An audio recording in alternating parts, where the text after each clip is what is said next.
La ville de Paris laisse dormir des centaines d'enfants à la rue. Bonjour à toutes et tous, on est présentement devant la Gaîté Lyrique pour vous faire un point sur la situation et parler plus largement du sujet de l'aide sociale à l'enfance. À Paris, plus de 9000 jeunes relèvent de la responsabilité de la ville, dont pas moins de 5600 qui relèvent spécifiquement de l'aide sociale à l'enfance. Face à des besoins en constante augmentation, les moyens derrière ne suivent pas. La mairie, entre 2018 et 2023, n'a créé que 3 nouvelles places alors qu'il y avait plus de 700 nouveaux demandeurs. En France, il n'existait que 5 maisons pour les victimes d'inceste. La mairie de Paris a fait le choix d'en fermer une en 2024.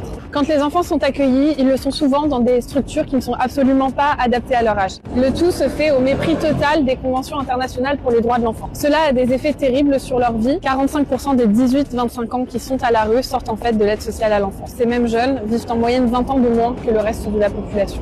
L'hiver dernier, la Gaîté Lyrique, qui se trouve juste derrière nous, a ouvert ses portes pendant des semaines aux mineurs isolés. L'État et la mairie de Paris se sont tour à tour renvoyés la balle pour ne pas agir. Ils ont laissé la situation empirer, ont exposé les jeunes mineurs isolés à des harcèlements de la part de Reconquête et de l'extrême droite. Tout cela s'est terminé par une expulsion brutale un matin, avec des militants qui sont venus pour les soutenir, des gaz lacrymogènes et des violences policières. Cela est inacceptable. Ce n'est absolument pas la vision de l'accompagnement des mineurs isolés que nous défendons.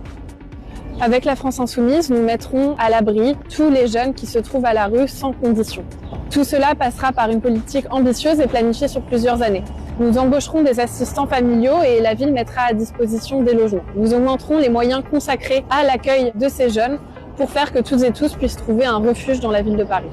Je m'appelle Marion Beauvalet et je suis tête de liste pour la France Insoumise dans le 10e arrondissement. On a été assez bref sur ce sujet sur lequel il y a tant à dire et nous avons justement sorti un programme complet à ce sujet. Je vous invite à le consulter sur le site de Sophia Chikirou et bien sûr à voter pour le nouveau Paris populaire les 15 et 22 mars 2026.